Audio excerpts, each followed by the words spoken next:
ഒരു മനുഷ്യൻ തെറ്റു ചെയ്താൽ അല്ലാഹു ദുനിയാവിൽ എങ്ങനെയാണ് ആ തെറ്റിനുള്ള ശിക്ഷയായി അവനോട് പെരുമാറാൻ പോകുന്നത്? സൂറത്തുൽ മുത്തഫിഫീനിൽ അല്ലാഹു പറയുന്നുണ്ട്, ഖല്ലാ ബൽ റാന അലാ ഖുലൂബിഹിം മാ കാനൂ യക്സിബൂൻ. ഖല്ലാ ബൽ റാന അലാ ഖുലൂബിഹിം മാ കാനൂ യക്സിബൂൻ. അവൻ ചെയ്തുകൊണ്ടിരിക്കുന്ന പ്രവർത്തനങ്ങൾ കാരണത്താൽ അവന്റെ ഹൃദയങ്ങൾ കറ പിടിച്ചുപോയിരിക്കുന്നു. ഒന്നാമത്തെ ശിക്ഷ മനുഷ്യൻ അല്ലാഹു തആല ഭൗതിക ലോകത്ത് നൽകുന്ന ഒന്നാമത്തെ ശിക്ഷ എന്ന് പറയുന്നത് അവന്റെ ഹൃദയത്തെ കറുത്ത ഹൃദയമാക്കി മാറ്റുക എന്നുള്ളതാണ്. കറ പിടിച്ച കളങ്കമുള്ള ഹൃദയമാക്കി മാറ്റുക എന്നുള്ളതാണ്. ഖല്ലാ ബൽ റാന അലാ ഖുലൂബിഹിം ഖല്ലാ ബൽ റാന അലാ ഖുലൂബിഹിം മാ കാനൂ യക്സിബൂൻ. അവർ പ്രവർത്തിച്ചത് കാരണമായി അവരുടെ ഹൃദയങ്ങളിൽ കറ പിടിച്ചിരിക്കുകയാണ്. സീസറക്ക വലിക്കുന്ന ആളുകൾ, ബീഡി വലിക്കുന്ന ആളുകൾ, തുമ്മാൻ തിന്നുന്ന ആളുകൾ, അവരുടെയൊക്കെ പല്ലും ചുണ്ടും ശ്വാസകോശവും നാവും ഒക്കെ പല രീതിയിൽ കറകൾ പിടിച്ചിട്ടുണ്ടാവും.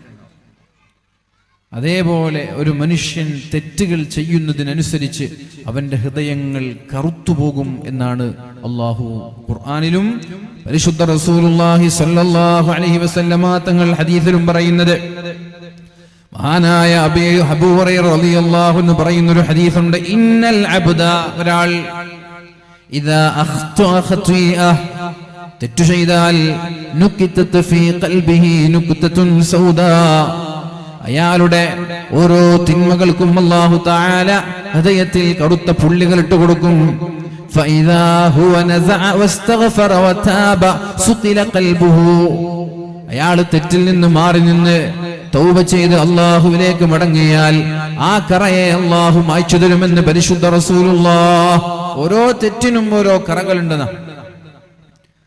പ്രത്യേകിച്ച് വൃദ്ധന്മാരായ ആളുകൾ, അവർക്കൊരു തെറ്റു ചെയ്താൽ അല്ലാഹുവിന്റെ മലായികകൾ ഉടനെ തന്നെ ആ തെറ്റിനെ രേഖപ്പെടുത്തുമെന്നാണ്.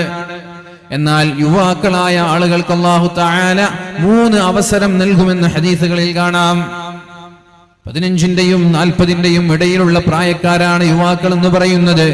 ആ യുവാക്കളായ ആളുകൾക്ക് അല്ലാഹു തആല 3 ചാൻസുകൾ നൽകുന്നുണ്ട്, 3 അവസരങ്ങൾ നൽകുന്നുണ്ട്. ഒന്നാമത്, അയാളൊരു തെറ്റ് ചെയ്യുമ്പോൾ മലക്കിനോട് പറയും, എഴുതണ്ട, അവിടെ തൗബ ചെയ്ത് നന്നാകുമോ എന്ന് നോക്കട്ടെ, എഴുതണ്ട എന്ന് പറയും. പിന്നെയും അയാൾ ആവർത്തിച്ചു കഴിഞ്ഞാൽ വീണ്ടും മലക്കുകൾ രേഖപ്പെടുത്താൻ ശ്രമിക്കും. അപ്പോഴും പറയും, വേണ്ട, രേഖപ്പെടുത്തണ്ട. അങ്ങനെ 3-ാമത്തെ തവണ അയാൾ തെറ്റ് ചെയ്യുമ്പോഴാണ് മലക്കുകൾ ആ തിന്മകളെ രേഖപ്പെടുത്തുന്നത് എന്ന് ഹദീസുകളിൽ കാണാൻ കഴിയും. അത് യുവാക്കളെ കുറിച്ചാണ്, വൃദ്ധന്മാരായ ആളുകളെ കുറിച്ചല്ല. സ്വാഭാവികമായി ഓരോ മനുഷ്യന്റെ ശരീരവും തിന്മയോട് താല്പര്യം കാണിക്കുന്നതാണ്. പ്രത്യേകിച്ച് യൗവനകാലം എന്ന് പറയുന്നത് തിന്മയോട് പ്രവണതയുള്ള പ്രായമാണത്, കാലഘട്ടമാണത്. തെറ്റു ചെയ്യാനാണ് കൂടുതൽ താല്പര്യമുണ്ടാവുക. അതിനോടൊന്നും വലിയ താല്പര്യം ഉണ്ടാവില്ല. ആളുകളൊക്കെ എന്തിനാന്ന് ചോദിക്കും. എന്നാള് ഫുട്ബോൾ ടൂർണമെന്റ് ഒക്കെ വരുമ്പോ ആവേശത്തോടെ അതിനെ സ്വീകരിക്കും. ഇതിനിപ്പോ വാല്യൂ വെക്കേണ്ട ആവശ്യം? അങ്ങനെ ചോദിക്കും ചെറുപ്പക്കാരെ. എന്താ വാല്യൂ വെക്കേണ്ട ആവശ്യം? ഇത്രകാലം വാല്യൂ വെച്ചിട്ട് എന്തായി? ഇത്രകാലം വേൾഡ് കപ്പ് വെച്ചിട്ട് എന്തായി? അത് തിരിച്ചു വയ്ക്കാറുണ്ടോ? ഇത്രകാലം മെസ്സിയുടെയും ക്രിസ്ത്യാനോയുടെയും നെയ്മറിന്റെ ഒക്കെ കട്ടൗട്ട് ആകാശത്തേക്ക് ഉയർത്തി വെച്ചിട്ട് എന്തായിപ്പോ? കപ്പെടുത്ത് കൊണ്ടുവന്നു വെച്ചാളൊക്കെ ഉണ്ടോന്നോ? അഞ്ഞങ്ങാട് മുതൽ ചെർക്കള വരെയുള്ള ഓരോ ടൗണുകളിലും വലിയ വലിയ കട്ടൗട്ടുകൾ വെച്ചില്ലേ ലക്ഷങ്ങൾ ചെലവഴിച്ച് അവരൊക്കെ കപ്പുകൊണ്ടുവന്നു.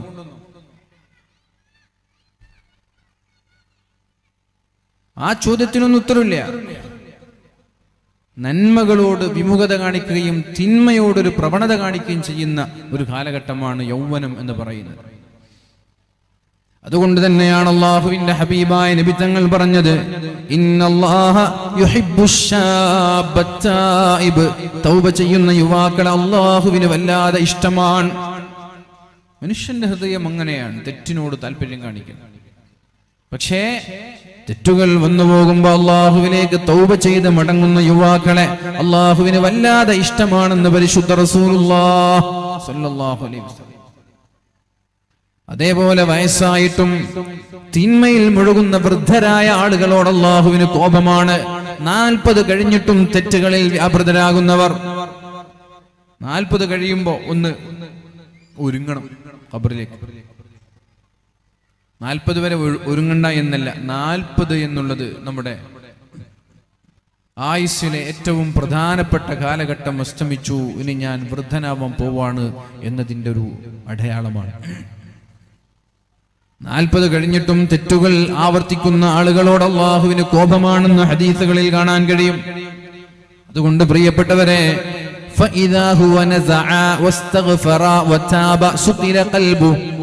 തെറ്റു ചെയ്ത ഒരാൾ തെറ്റിൽ നിന്ന് പിന്മാറി അള്ളാഹുവിലേക്ക് തൗബ ചെയ്ത് മടങ്ങിയാൽ ആ തെറ്റിനെ അള്ളാഹു മായ്ച്ചു കളയും, ശുദ്ധമായ തെറ്റാക്കും.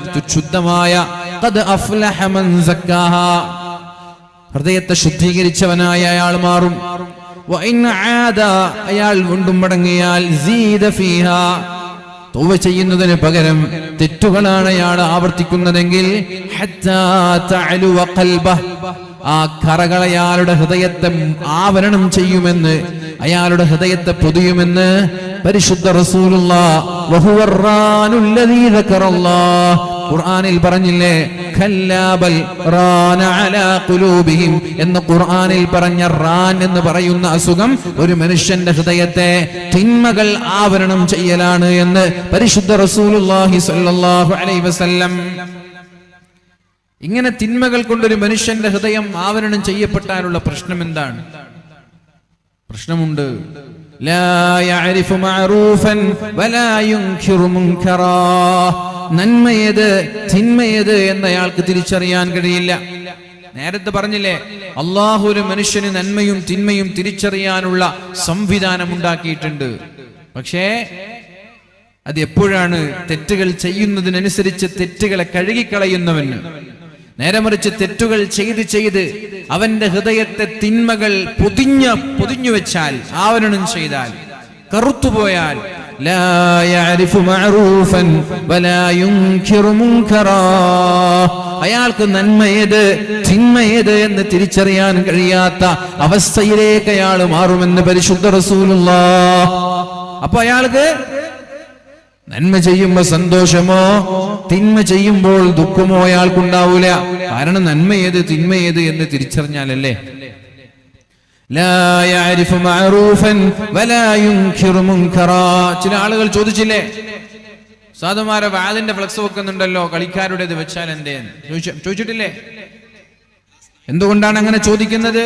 ലാ യഅരിഫു മഅറൂഫൻ, ഈ ഫ്ലക്സ് ബോർഡുകൾ കൊണ്ടൊരു നന്മയുണ്ട്. വാദിന്റെ സദസ്സിലേക്ക് വരൂ എന്നൊരു ക്ഷണമാണ്, നന്മയിലേക്കുള്ള ക്ഷണമാണ് ഈ ഫ്ലക്സ് ബോർഡുകൾ.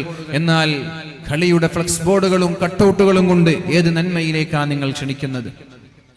ലാ യഅരിഫു മഅറൂഫൻ വലാ യുൻകിറു മുൻകറാ, നന്മയും തിന്മയും തിരിച്ചറിയാൻ പറ്റാത്ത ഒരവസ്ഥയിലേക്ക് നമ്മുടെ ഹൃദയം മാറിപ്പോവാതിരിക്കാൻ, നമ്മുടെ ഹൃദയം ചാഞ്ഞു പോവാതിരിക്കാൻ, വഴുതി പോവാതിരിക്കാൻ എന്റെ പ്രിയപ്പെട്ടവരെ നമ്മൾ സൂക്ഷിക്കണം. അല്ലാഹു നമ്മളെ രക്ഷപ്പെടുത്തട്ടെ. ഒന്നാമത്തെ ശിക്ഷ എന്ന് പറയുന്നത് നന്മയും തിന്മയും തിരിച്ചറിയാൻ പറ്റാത്ത രീതിയിലേക്ക് നമ്മൾ മാറുക എന്നുള്ളതാണ് ഒന്നാമത്തെ ശിക്ഷ. രണ്ടാമതായി, ഭൂമിയിൽ അല്ലാഹു പരീക്ഷണങ്ങൾ നൽകുമെന്നാ പറഞ്ഞത്. സൂറത്തു ശൂറ, വമാ അസ്വാബകും മിൻ മുസീബ ഫബിമാ കസബത് ഐദീകും വയഅഫു അൻ കസീർ. അല്ലാഹു തആല പരിശുദ്ധ ഖുർആനിലൂടെ പറയാണ്, വമാ അസ്വാബകും മിൻ മുസീബ, നിങ്ങൾക്ക് എന്ത് മുസീബത്തുകൾ വന്നാലും എന്ത് അപകടങ്ങൾ വന്നാലും. ഇന്നലെ താമരശ്ശേരി ഭാഗത്താണ് വാഅദിന് പോയത്. വാഅദ് കഴിഞ്ഞ് ഒരു വീട്ടിൽ പോവുകയുണ്ടായി. അവിടെ പ്രസവിച്ച് 1.5 മാസം പ്രായമുള്ളൊരു കുഞ്ഞുണ്ട്. ആ കുഞ്ഞിന്റെ ശരീരം പൊള്ളലേറ്റതുപോലെ, ഓരോ സ്ഥലങ്ങളിങ്ങനെ പൊള്ളിയതുപോലെ, തീ കൊണ്ടതുപോലെ പൊള്ളലേറ്റ് വരാൻ. പ്രസവിക്കുമ്പോൾ കാലിന്റെ ചൂണ്ടം വിരലുണ്ടായിരുന്നു, പൊള്ളലേറ്റ് ആ ചൂണ്ടം വിരൽ മുറിഞ്ഞുപോയി. ശരീരത്തിന്റെ ഓരോ സ്ഥലങ്ങളിലും തീ കൊണ്ടതുപോലെ പൊള്ളലേറ്റ് കിടക്കാണ്. ഡോക്ടർമാർ പറഞ്ഞു ഇതിന് മരുന്നില്ല, രോഗത്തിന്റെ പേരെന്തെന്നറിയില്ല. അല്ലാഹു ശിഫ നൽകട്ടെ, അല്ലാഹു ശിഫ നൽകട്ടെ. ആരെയൊക്കെയോ ചെയ്യുന്ന തെറ്റുകൾ കാരണം അല്ലാഹു പൊതുവായി ജനങ്ങളിലേക്ക് ശിക്ഷ നൽകുന്ന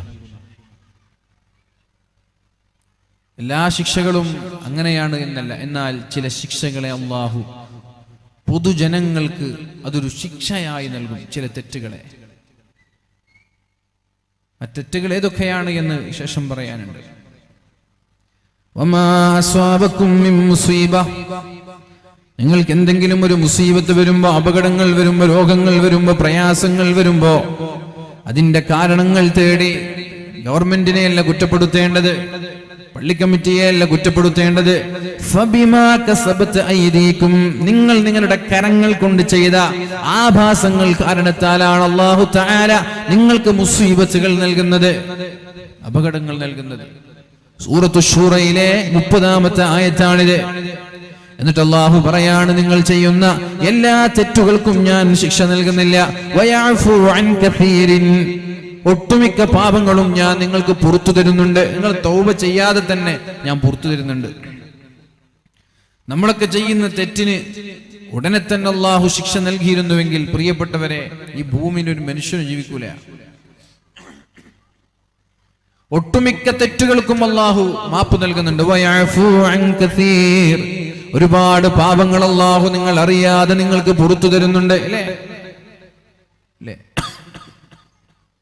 അർ-റമളാനു ഇല റമളാനി കഫാറ, ഒരു റമളാൻ കഴിഞ്ഞ് അടുത്ത റമളാൻ വരെ കാത്തിരിക്കുന്നത് അതിനിടയിലുള്ള പാപങ്ങൾ പൊറുക്കപ്പെടാൻ കാരണമാകുമെന്ന് പരിശുദ്ധ റസൂലുള്ളാഹ്. അൽ ജുമഅതു ഇലൽ ജുമഅതി കഫാറ, ഒരു ജുമഅ കഴിഞ്ഞ് അടുത്ത ജുമഅയെ കാത്തിരിക്കുന്നത് അതിനിടയിലുള്ള പാപങ്ങൾ പൊറുക്കപ്പെടാൻ കാരണമാകുമെന്ന് പരിശുദ്ധ റസൂലുള്ളാഹ്. അസ്സലാത്തുൽ മക്തൂബ ഇലസ്സലാത്തിൽ മക്തൂബ, 5 നേരത്തെ നിസ്കാരത്തിനിടയിൽ ചെയ്യുന്ന പാപങ്ങൾ, ആ നിസ്കാരത്തിന് കഴിഞ്ഞതിന് ശേഷം അടുത്ത നിസ്കാരത്തെ കാത്തിരിക്കുന്ന സമയമുണ്ടല്ലോ, ആ സമയം വരെയുള്ള നിങ്ങൾ ചെയ്യുന്ന പാപങ്ങളെ അടുത്ത നിസ്കാരമാകുമ്പോഴേക്കും അല്ലാഹു പുറത്തു തരുന്നുണ്ട് എന്ന് പരിശുദ്ധ റസൂലുള്ളാഹി സ്വല്ലല്ലാഹു അലൈഹി വസല്ലം. അൽ-ഉംറതു ഇലൽ ഉംറ, ഒരു ഉംറ കഴിഞ്ഞ അടുത്ത ഉംറ വരെയുള്ള കാലയളവിൽ നിങ്ങൾ ചെയ്യുന്ന പാപങ്ങൾ നിങ്ങൾ അറിയാതെ അല്ലാഹു പുറത്തു തരുന്നുണ്ട്. അങ്ങനെ എത്ര വഅഫു അൻ കസീർ, എത്ര പാപങ്ങൾ അല്ലാഹു പുറത്തു തരുന്നുണ്ട്. സ്വലാത്തുകൾ കാരണം അല്ലാഹു പാപങ്ങൾ പുറത്തു തരുന്നുണ്ട്. 5 നേരത്തെ നിസ്കാരങ്ങളുടെ ശേഷം സുബ്ഹാനല്ലാഹും അൽഹംദുലില്ലയും അല്ലാഹു അക്ബറും ചൊല്ലുന്നത് കാരണത്താൽ അല്ലാഹു തആല തിരമാലകൾ കണക്ക് ചെയ്യുന്ന പാപങ്ങളും അല്ലാഹു പുറത്തു തരുന്നുണ്ട്. അപ്പൊ നമ്മൾ അറിയാതെ പാപങ്ങൾ ഒരുപാട് അല്ലാഹു പുറത്തു തരുന്നുണ്ട്. വുളൂ ചെയ്ത് വുളൂവിന്റെ വെള്ളം താഴേക്ക് ഇറ്റു വീഴുമ്പോ ആ വെള്ളത്തിന്റെ കണക്ക് അല്ലാഹു നമ്മുടെ പാപങ്ങൾ പുറത്തു തരുന്നുണ്ട്. പള്ളിയിലേക്ക് നടക്കുമ്പോൾ ഓരോ ചവിട്ടടിക്കും അല്ലാഹു നമ്മുടെ പാപങ്ങൾ പുറത്തു തരുന്നുണ്ട്. നമ്മുടെ സ്വതക്കകൾക്ക് അല്ലാഹു പാപങ്ങൾ പുറത്തു തരുന്നുണ്ട്. ഒരു തലവേദന അനുഭവിക്കുമ്പോൾ വരെ, ഒരു പനി അനുഭവിക്കുമ്പോൾ വരെ, ഒരു സത്യവിശ്വാസിക്ക് ഒരു ക്ഷീണമുണ്ടാകുമ്പോൾ വരെ അല്ലാഹു തആല അവന്റെ പാപങ്ങൾ അവൻ അറിയാതെ പുറത്തു തരുന്നുണ്ട് എന്ന് പരിശുദ്ധ റസൂലുള്ളാഹ്. അല്ലേ?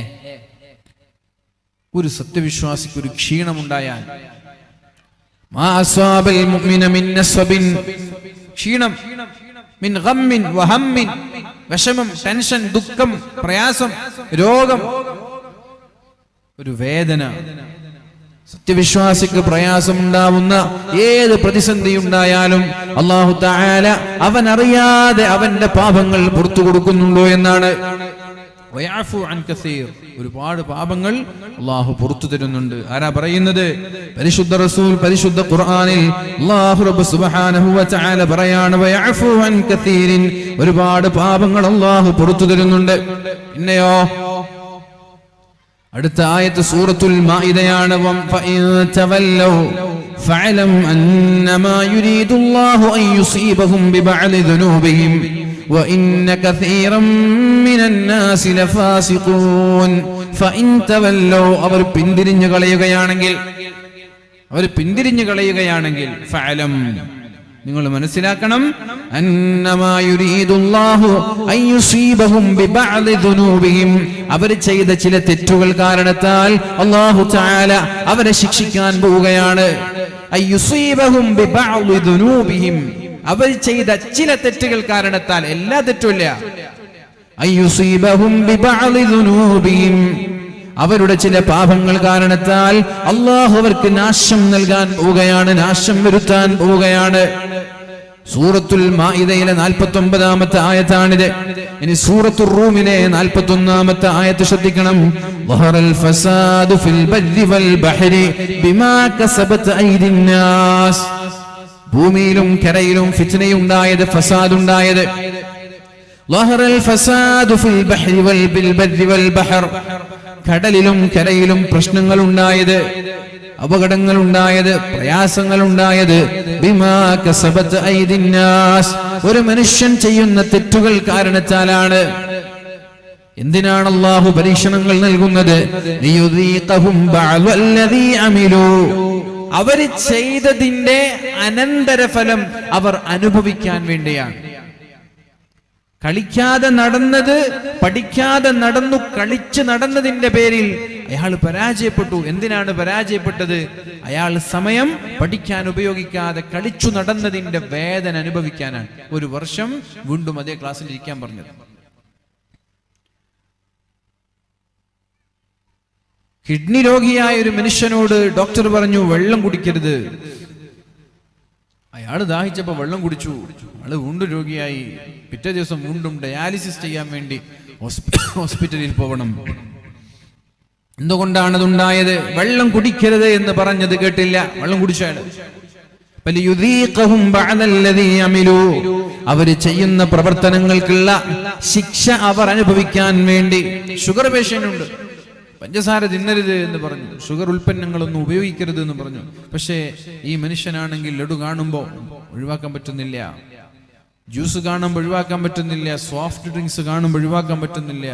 മരിക്കാണെങ്കിൽ മരിക്കട്ടെ എന്ന് പറഞ്ഞ അയാൾ നന്നായിട്ട് മധുരം തിന്നു, ഹലുവ തിന്നു, ലഡു തിന്നു. പെട്ടെന്ന് അയാൾ ഷുഗർ കൂടി ഡൗൺ ആയി നിർത്തി താഴെ വീണു.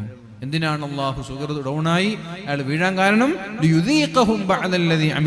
തിന്നരുത് എന്ന് പറഞ്ഞിട്ടും അതനുസരിക്കാതെ അയാൾ തിന്നപ്പോ അതിന്റെ ശിക്ഷ അനുഭവിക്കാൻ അള്ളാഹു അയാളെ പ്രയാസപ്പെടുത്തി.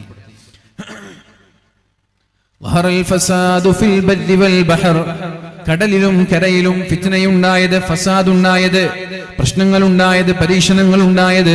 ബിമാ കസബത് ഐദിൻ നാസ്, മനുഷ്യൻ ചെയ്യുന്ന തെറ്റുകൾ കാരണത്താലാണ്, മനുഷ്യന്റെ കൈകൊണ്ടുണ്ടാക്കുന്ന കുഴപ്പങ്ങൾ കാരണത്താലാണ്. അവർ ചെയ്യുന്നത് കാരണത്താൽ അതിന്റെ വേദന അനുഭവിക്കാൻ വേണ്ടി.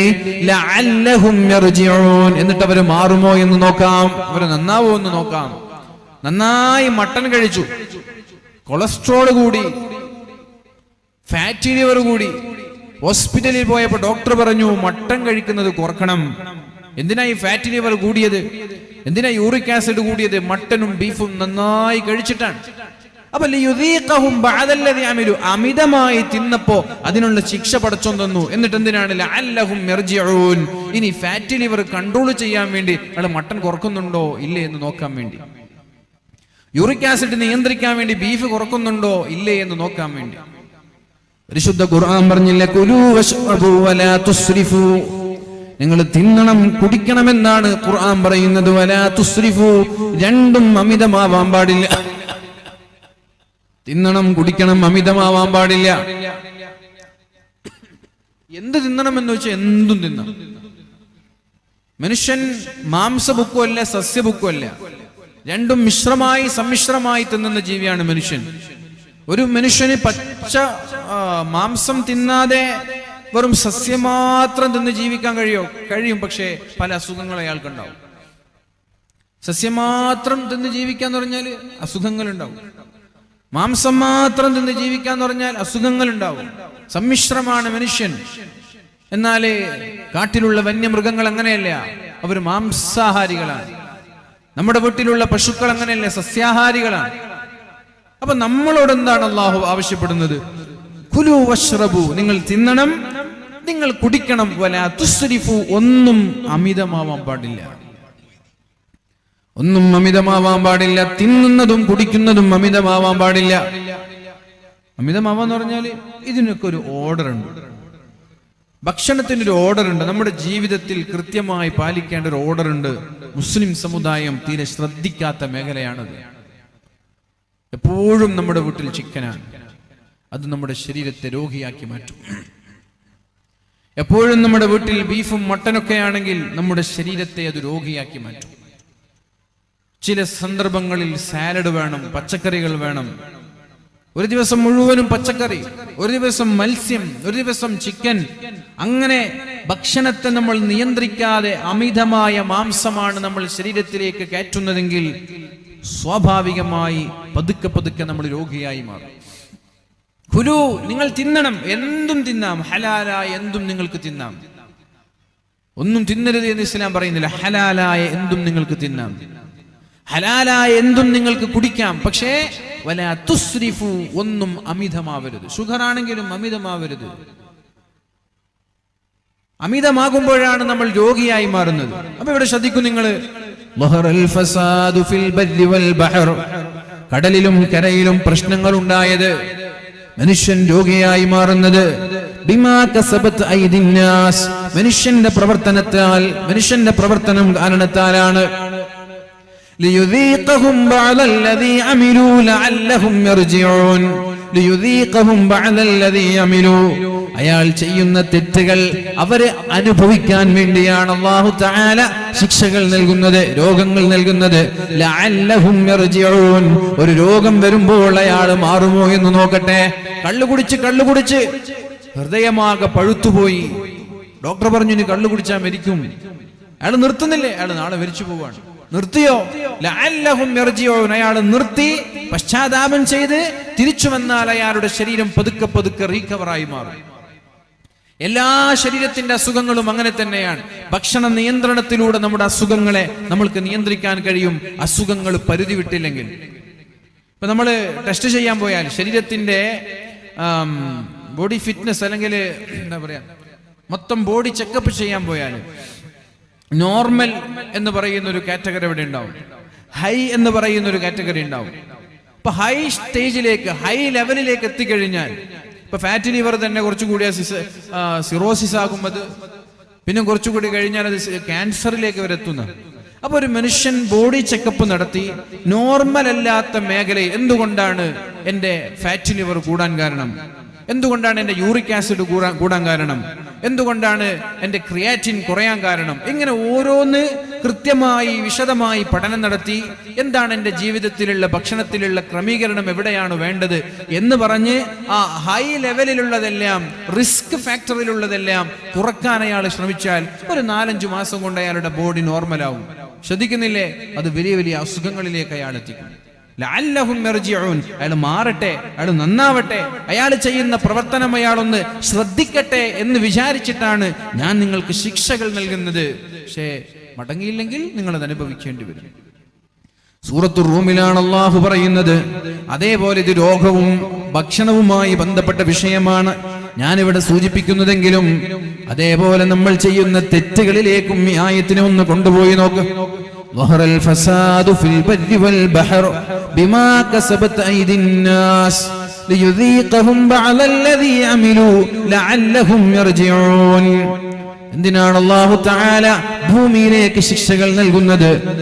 മനുഷ്യൻ ചെയ്യുന്ന തെറ്റുകൾ കാരണത്താലാണ് നമ്മുടെ തോന്നിവാസങ്ങൾ, വിചാരം പോലെ, കള്ളുകുടി പോലെ, കൊലപാതകം പോലെ, അക്രമങ്ങൾ പോലെ, പലിശ തിന്നുന്നത് പോലെ, ഹറാമായ കാര്യങ്ങള്, വ്യഭിചാര ആരോപണങ്ങള്, ഹറാമായ സമ്പാദ്യങ്ങള്, ഇതെല്ലാം ഒരു മനുഷ്യൻ ചെയ്യുമ്പോഴാണ് അല്ലാഹു തആല ഭൂമിയിലേക്ക് മാരകമായ പരീക്ഷണങ്ങൾ നൽകുന്നത്. ലഅല്ലഹും യർജിഊൻ. അയാൾ ചിന്തിച്ചുകൊണ്ടതിൽ നിന്ന് മാറട്ടെ എന്ന ചിന്തയാണ് അല്ലാഹുവിന് ഇങ്ങനെ ശിക്ഷകൾ നൽകുമ്പോൾ അല്ലാഹുവിനുള്ളത്. അവൻ മാറിയില്ലേ അതൊരു പൊതുജനത്തെ മുഴുവനും ബാധിക്കുമെന്ന് പരിശുദ്ധ റസൂലുള്ളാഹി സ്വല്ലല്ലാഹു അലൈഹി വസല്ലമ തങ്ങൾ പറയുന്ന ഒരു ഹദീസ് മഹാനായ ഇബ്നു മാജ റളിയല്ലാഹു അൻഹു റിപ്പോർട്ട് ചെയ്യുന്നുണ്ട്. അഖബല അലൈനാ റസൂലുള്ളാഹ്. ഒരിക്കൽ അല്ലാഹുവിന്റെ റസൂൽ സ്വല്ലല്ലാഹു അലൈഹി വസല്ലമ തങ്ങൾ വന്നു.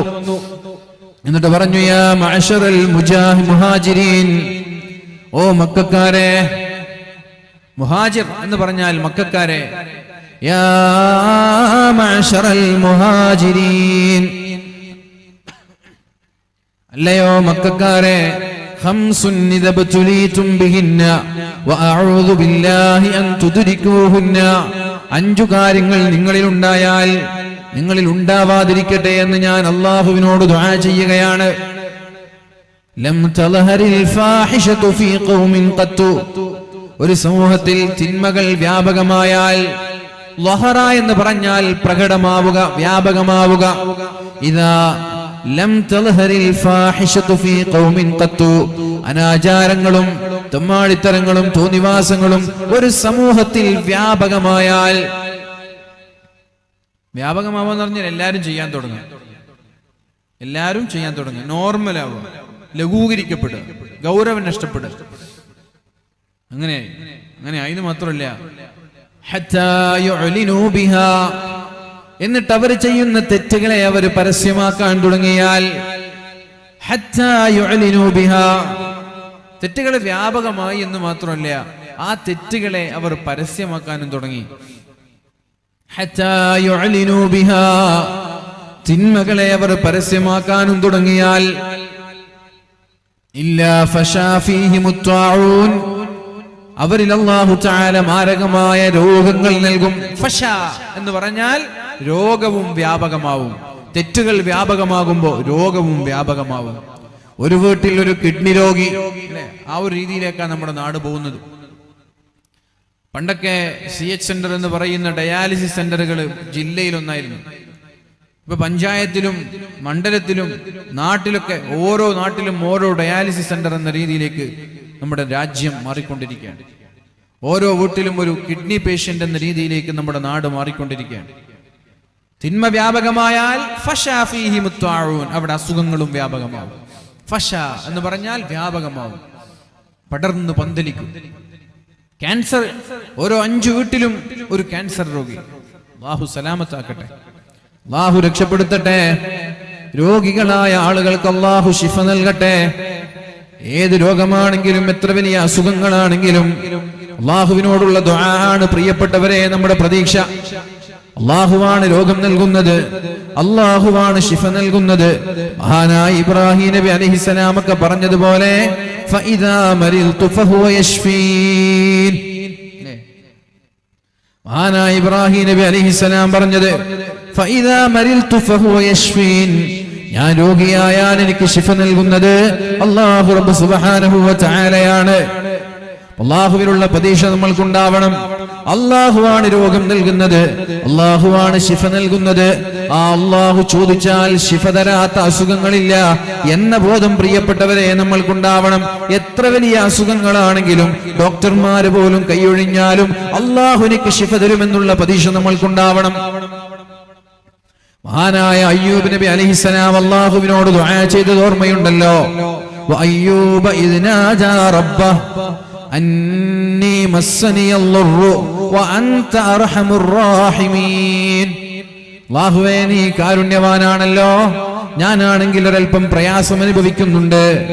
അതുകൊണ്ട് ഫസ്തജബ്നാ ലഹു ഫകശഫ്നാ ബിഹി മിൻ ളുദ്ദിൻ വആതൈനാഹു അഹ്ലഹു വമിസ്ലഹും മഅഹും.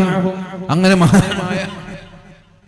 മഹാനായ അയ്യൂബ് നബി അലൈഹിസ്സലാമിന്റെ പ്രാർത്ഥന അല്ലാഹു സ്വീകരിച്ച് ഉടനെ തന്നെ മഹാനായ അയ്യൂബ് നബി അലൈഹിസ്സലാമിന് അല്ലാഹു തആല ശിഫ നൽകിയത് പരിശുദ്ധ ഖുർആനിൽ അല്ലാഹു പറയുന്നുണ്ട്. അതുകൊണ്ട് തദാവു ഇബാദല്ലാഹ്, രോഗം വന്നാൽ ഉടനെ ചികിത്സിക്കണമെന്നാ പറഞ്ഞത്. ഫഇന്നല്ലാഹ സുബ്ഹാനഹു ലം യളഅ ദാഅൻ ഇല്ലാ വുളിഅ മഅഹു ശിഫാ, ഏതെങ്കിലും രോഗം അല്ലാഹു ഭൂമിയിലേക്ക് പറഞ്ഞയച്ചിട്ടുണ്ടെങ്കിൽ ആ രോഗത്തിനുള്ള ചികിത്സയും അല്ലാഹു പറഞ്ഞയച്ചിട്ടുണ്ട്. ഇവിടെ ഒരു രോഗമുണ്ടെങ്കിൽ ആ രോഗത്തിനുള്ള ശിഫയും ഭൂമിയിലുണ്ട്. പക്ഷെ നമ്മളത് കണ്ടെത്തിയിട്ടില്ല എന്ന് മാത്രം. ഡോക്ടർമാർ പറയില്ലേ, ഈ രോഗത്തിന്റെ പേരറിയില്ല, ഇതിന്റെ മരുന്നില്ല. രോഗം ഇവിടെ ഉണ്ടെങ്കിൽ ആ രോഗത്തിനുള്ള മരുന്നും ഭൂമിയിലുണ്ട്, നമ്മൾ കണ്ടുപിടിച്ചിട്ടില്ല. എത്ര കാലായി ക്യാൻസർ നമ്മെ കാർന്ന് തിന്നാൻ തുടങ്ങിയിട്ട് ഇതുവരെ മരുന്ന് കണ്ടുപിടിച്ചോ? എത്ര കാലായി കിഡ്നി രോഗികൾ ഇങ്ങനെ വ്യാപിച്ചുകൊണ്ടിരിക്കുകയാണ്, മരുന്ന് കണ്ടുപിടിച്ചോ? കണ്ടുപിടിക്കൂല. ഇതൊക്കെ ഒരു ബിസിനസ് മെന്റാലിറ്റിയാണ്. പനിക്ക് വേഗം മരുന്നുണ്ടാവും. കാരണം എന്താ? പനി ഒരാഴ്ച കിടന്നാൽ ചിലപ്പോൾ ഷിഫയാകും. അവന് ഹോസ്പിറ്റലിൽ പോയാലും പോയില്ലല്ലോ. എന്നാൽ കിഡ്നി രോഗം അങ്ങനെയല്ല, മരിക്കുവോളം ഹോസ്പിറ്റലിൽ പോകണം. മരിക്കുവോളം ഹോസ്പിറ്റലിൽ പോകണം. അതാണ് കിഡ്നി രോഗം. 19 വയസ്സുള്ള ഒരു പെൺകുട്ടി കിഡ്നി രോഗിയായി കോഴിക്കോട് മെഡിക്കൽ കോളേജിന്റെ തൊട്ടടുത്തുള്ള CH സെന്ററിൽ കിടപ്പുണ്ട്. ആഴ്ചയിൽ 3 തവണ ഡയാലിസിസ് ചെയ്യേണ്ടി വരുന്നൊരു പെൺകുട്ടിയാണ്. പഠിച്ചുകൊണ്ടിരിക്കുന്ന ഒരു വിദ്യാർത്ഥിനിയാണ്. ട്രാൻസ്പ്ലാന്റേഷൻ പോലും സാധിക്കാതെ അതിന് സൂട്ടബിൾ ആയിട്ടുള്ള കിഡ്നി കിട്ടുന്നില്ല, അല്ലെങ്കിൽ കിഡ്നി കിട്ടിയാൽ ശരീരം അതിനെ സ്വീകരിക്കുന്നില്ല. എന്താ പ്രതിവിധി? ദുആ മാത്രം, വേറൊന്നുമില്ല. മരുന്ന് കണ്ടുപിടിച്ചിട്ടില്ല. മരുന്ന് കണ്ടുപിടിച്ചാലേ പ്രിയപ്പെട്ടവരെ ആ കുട്ടിക്ക് ഹോസ്പിറ്റലിൽ നിന്ന്, ഡയാലിസിസ് സെന്ററിൽ നിന്ന് രോഗശമനം ലഭിച്ച ആരോഗ്യത്തോടെ വീട്ടിലേക്ക് തിരിച്ചു പോകണമെങ്കിൽ അതിനുള്ള മരുന്ന് കണ്ടുപിടിക്കണം. മരുന്ന് കണ്ടുപിടിക്കാത്ത കാലത്തോളം 90 വയസ്സുവരെ ജീവിച്ചാലും ദിവസവും ഡയാലിസിസ്, ആഴ്ചയിൽ 3 തവണ ഡയാലിസിസ് സെന്ററിൽ പോയി ശരീരത്തിന്റെ മുഴുവൻ രക്തവും മെഷീനിലേക്ക് മാറ്റി 4 മണിക്കൂറോളം നീണ്ടു നിൽക്കുന്ന ഒരു പ്രവർത്തനം കാരണം ശരീരത്തിന്റെ രക്തം ശുദ്ധീകരിച്ച് തിരിച്ച് ശരീരത്തിലേക്ക് തന്നെ തിരിച്ചു കയറ്റണം. 4 മണിക്കൂറാണ് അതിന് വേണ്ടത്. ആഴ്ചയിൽ 3 തവണ പോകണം ഡയാലിസിസ് സെന്ററിൽ. 90 വയസ്സുവരെ ഒരാൾ 100 വയസ്സുവരെ ജീവിച്ചാൽ 100 വയസ്സുവരെ പോകണം. കാരണം എന്തേ? കിഡ്നി രോഗികൾക്ക് മരുന്ന് കണ്ടുപിടിച്ചിട്ടില്ല. കിഡ്നി മാറ്റിവെക്കുക എന്നുള്ളതല്ലാതെ വേറൊരു ഓപ്ഷൻ ഇല്ല. കുറ്റിപ്പുറം ഭാഗത്തൊരു വഅദിന് പോയപ്പോ അവിടെയുണ്ട് ഒരാള്, മഹാനായ അത്തിപ്പറ്റ ഉസ്താദിന്റെ വളരെ അടുത്ത ഒരാള്. അയാള് കിഡ്നി പേഷ്യന്റ് ആണ്. കിഡ്നി മാറ്റിവെക്കാൻ ഡോക്ടർമാര് പറഞ്ഞു, അനുയോജ്യമായ കിഡ്നി കിട്ടുന്നില്ല. അങ്ങനെയാണ് ഹോസ്പിറ്റലിൽ പോയി ഭാര്യ, സ്വന്തം ഭാര്യ തന്റെ കിഡ്നി നൽകാൻ തയ്യാറായി. പക്ഷേ ആ കിഡ്നി ഇയാളുടെ ശരീരത്തിലേക്ക് മാച്ചാവുന്നില്ല, യോജിക്കുന്നില്ല. എന്താ ചെയ്യാ? ഭാര്യയോട് ചോദിച്ചു. ആര്? ഡോക്ടർ ചോദിച്ചു, നിങ്ങളുടെ കിഡ്നി ഏറ്റവും സ്യൂട്ടബിൾ ആയ ഒരു കുട്ടി ഇവിടെയുണ്ട്, ആ കുട്ടിക്ക് കൊടുത്തോട്ടെ. നിങ്ങളുടെ ഭർത്താവിന് നിങ്ങളുടെ കിഡ്നി മാച്ച് ആവുന്നില്ല, എന്നാ നിങ്ങൾ ഏതായാലും ഓപ്പറേഷൻ ചെയ്ത് കിഡ്നി കൊടുക്കാൻ തയ്യാറായതല്ലേ. ഇതേ ഹോസ്പിറ്റലിൽ ഒരു കുട്ടിയുണ്ട്, കിഡ്നി മാറ്റിവെക്കാമെന്നൊരു കുട്ടി. ആ കുട്ടിക്ക് നിങ്ങളുടെ കിഡ്നിയുമായി നല്ല ചേർച്ചയുണ്ട്, അത് മാറ്റിവെച്ചോട്ടെ. പെണ്ണുങ്ങൾ പറഞ്ഞു, ഏതായാലും കിഡ്നി മാറ്റിവെക്കാൻ ഞാൻ തീരുമാനിച്ചതല്ലേ, കുഴപ്പമില്ല, എന്റെ കിഡ്നി ആ കുട്ടിക്ക് വെച്ചോളൂ. ഭർത്താവിടെ കിഡ്നിക്ക് വേണ്ടി കാത്തിരിക്കുകയാണ്. അങ്ങനെ ഡോക്ടർമാർ ആ കുട്ടിയുടെ കുടുംബത്തെ ബന്ധപ്പെട്ടു. ഈ ഭാര്യയുടെ കിഡ്നി ഈ പിഞ്ചു പൈതലിനെ കുഞ്ഞിന് വെക്കാമെന്ന് തീരുമാനിച്ചു. അങ്ങനെയാണ് ആ കുഞ്ഞിന്റെ കുടുംബത്തിൽ ഈ ഭർത്താവിന് സ്യൂട്ടബിളായ, അനുയോജ്യമായ കിഡ്നി എവിടെയെങ്കിലും ഉണ്ടോ എന്ന് അന്വേഷിച്ചത്. അങ്ങനെയാണ് ആ കുട്ടിയുടെ മാതാവിന്റെ കിഡ്നി ഈ പെണ്ണിന്റെ ഭർത്താവിന്റെ കിഡ്നിയുമായി ചേർന്ന് വരുന്നത്. ഉടനെ തന്നെ 4 ഓപ്പറേഷനാണ് ഒരേ സമയം ആ ഹോസ്പിറ്റലിൽ നടന്നത്. 4 ഓപ്പറേഷൻ, 4 സർജറി. ഭാര്യയുടെ കിഡ്നി എടുക്കുന്നു, കുട്ടിയുടെ ഹൃദയം കീറുന്നു, എന്നിട്ട് അവിടെ വെക്കുന്നു. ആ കുട്ടിയുടെ ഉമ്മയുടെ കിഡ്നി എടുക്കുന്നു, ഈ ഭാര്യയുടെ, ഈ പെണ്ണിന്റെ ഭർത്താവിന്റെ കിഡ്നി മാറ്റിവെക്കുന്നു. ഒരു സമയത്ത് 4 സർജറി ഒരേ സമയം ആ ഹോസ്പിറ്റലിൽ നടന്നു. ഈ കിഡ്നി മാറ്റിവെക്കാൻ വരെ ചേർച്ച വേണം, ശരീരത്തോടത് പൊരുത്തപ്പെടണം. എല്ലാവരും കിഡ്നിയും എല്ലാവർക്കും ചെയ്യാൻ പറ്റൂല, എല്ലാവർക്കും മാറ്റിവെക്കാൻ പറ്റൂല. പൈസ ഉണ്ടെങ്കിലും കിഡ്നി കിട്ടിക്കൊള്ളണമെന്നില്ല, കിഡ്നി കിട്ടാൻ പ്രയാസമാണ്. അല്ലാഹു എല്ലാവരും രക്ഷപ്പെടുത്തട്ടെ. അല്ലാഹുവേ, ഇതുപോലെയുള്ള അസുഖങ്ങൾ നൽകി നീ ഞങ്ങളെ പരീക്ഷിക്കല്ല റബ്ബേ. രോഗികളായ ആളുകൾക്ക് അല്ലാഹുവേ നീ ശിഫ നൽകണേ അല്ലാഹ്. ഞാൻ പറഞ്ഞു വരുന്നത് 19 വയസ്സുള്ളൊരു പെൺകുട്ടി പരിശുദ്ധമായ റമദാനിലാണ് ഞാൻ കണ്ടത്. ആഴ്ചയിൽ 3 തവണ CH സെന്ററിൽ വന്നിട്ട് 4 മണിക്കൂർ നേരം കിടന്നിട്ട് തന്റെ ശരീരത്തിന്റെ ബാഡായ രക്തങ്ങളെല്ലാം, ഒരു കിഡ്നിയുടെ പ്രവർത്തനം എന്ന് പറയുന്നത് ശരീരത്തിന്റെ രക്തം ശുദ്ധീകരിക്കലാണ്. നമ്മുടെ കിഡ്നിയുടെ പണി എന്താണ്? ശരീരത്തിന്റെ രക്തം ശുദ്ധീകരിക്കലാണ്. അപ്പൊ കിഡ്നി കേടായാൽ പിന്നെ രക്തം ശുദ്ധീകരിക്കാൻ കഴിയില്ല. രക്തം ശുദ്ധീകരിക്കാൻ പറ്റുന്നില്ലെങ്കിൽ നമ്മൾ അസുഖബാധിതരായി മരിച്ചു പോകും. അപ്പൊ ഈ കിഡ്നിയുടെ പണിയാണ് മെഷീൻ ചെയ്യുന്നത്. അപ്പൊ നമ്മുടെ രക്തം മെഷീൻ വലിച്ചെടുക്കുന്നു, കിഡ്നിയുടെ പണി ഡയാലിസിസ് മെഷീൻ ചെയ്യുന്നു. 4 മണിക്കൂർ നീണ്ട പ്രോസസ് അതിങ്ങനെ ശുദ്ധീകരിച്ച് തിരിച്ച് നമ്മുടെ ശരീരത്തിലേക്ക് കയറ്റുന്നു. 3 ദിവസമാകുമ്പോൾ വീണ്ടും ശരീരത്തിന്റെ രക്തം ബാഡാവുന്നു. കാരണം കിഡ്നി ചെയ്യുന്ന പണി ചെയ്യുന്നില്ല, കിഡ്നി സ്റ്റക്കായിരിക്കാണ്, കിഡ്നിക്ക് വർക്ക് ചെയ്യാൻ പറ്റുന്നില്ല. നമ്മുടെ വണ്ടിയുടെ എഞ്ചിൻ കേടായാൽ വണ്ടി നിൽക്കുന്നത് പോലെ മനുഷ്യന്റെ എഞ്ചിനാണ് കിഡ്നി എന്ന് പറയുന്നത്. അത് സ്റ്റക്കായി പോയാൽ മനുഷ്യൻ നിശ്ചലമാവും. ഇപ്പൊ ഒരു ചെലവില്ലാതെയാണ് നമ്മുടെ രക്തത്തെ പ്യൂരിഫൈ ചെയ്യുന്നത്.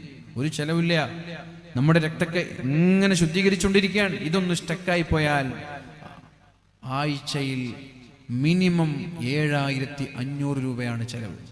ആഴ്ചയിൽ 7500 രൂപ ചെലവ്. അത് മാത്രമല്ല, 2 ദിവസത്തിൽ 1 ലിറ്റർ വെള്ളമല്ലാതെ കുടിക്കാൻ കഴിയില്ല. 2 ദിവസത്തിൽ 1 ലിറ്റർ വെള്ളം. 1 ലിറ്റർ വെള്ളം എന്ന് പറയുമ്പോൾ അതിൽ ചായ പെട്ടു, അതിൽ ജ്യൂസ് പെട്ടു, അതിൽ ഭക്ഷണത്തിന്റെ കൂടെ ഉപയോഗിക്കുന്ന കറി അടക്കം പെട്ടു. 1 ലിറ്റർ വെള്ളം എന്ന് പറയുന്നത്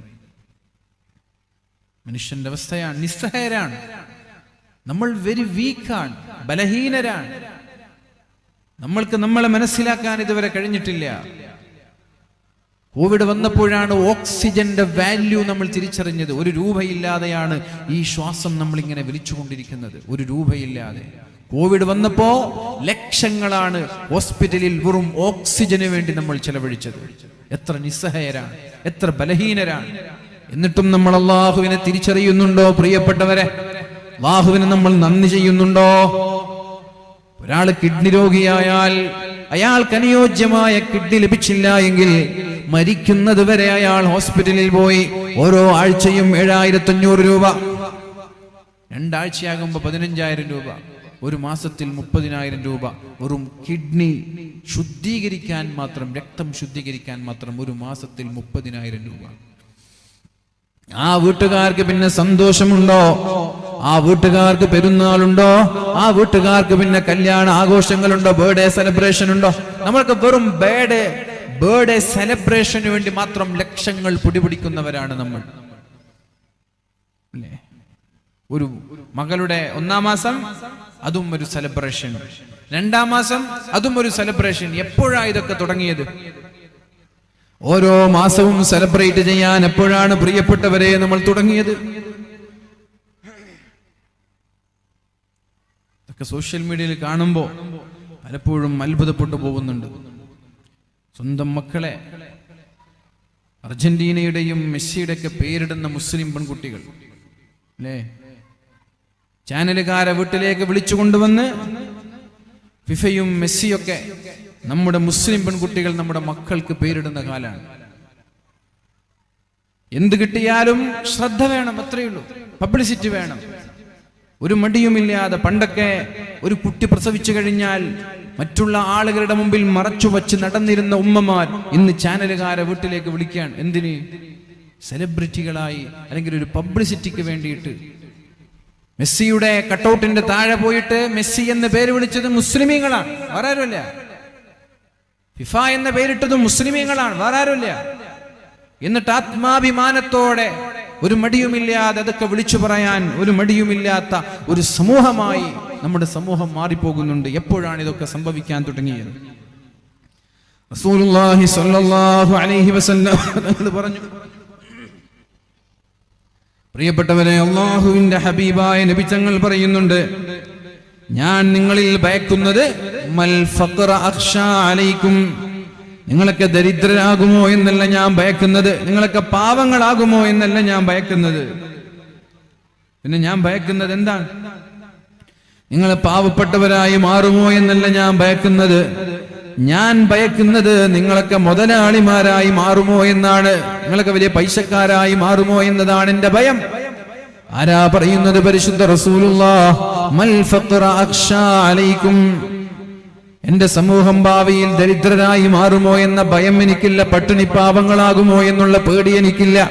വലാകിന്നി അഖ്ശാ അൻ തുബ്സത അലൈക്കുമുദ് ദുനിയാ, അല്ലാഹു തആല കുന്നുകൂടിയ സമ്പാദ്യം നിങ്ങൾക്ക് തരുമോ എന്നാണ് ഞാൻ ഭയക്കുന്നത്. അങ്ങനെ സമ്പാദ്യങ്ങൾ കുന്നുകൂടുമ്പോഴാണ് മക്കളുടെ ഓരോ മാസവും സെലിബ്രേറ്റ് ചെയ്യാൻ തുടങ്ങുന്നത്. ഓരോ മാസത്തിനും സെലിബ്രേഷൻ നിങ്ങൾ കണ്ടിട്ടുണ്ടാവും. 1-ാം മാസത്തിനൊരു സെലിബ്രേഷൻ, 2-ാം മാസത്തിനൊരു സെലിബ്രേഷൻ, 3-ാം മാസത്തിന്, 7-ാം മാസത്തിന്. വീട്ടിൽ വെറുതെ ഒരു കേക്ക് മുറിച്ചുള്ള സെലിബ്രേഷൻ അല്ല, സമ്പത്ത് ചെലവഴിച്ചിട്ടുള്ള സെലിബ്രേഷൻ. 10000 പൊടിപിടിച്ചുള്ള സെലിബ്രേഷൻ ഓരോ മാസത്തിലും.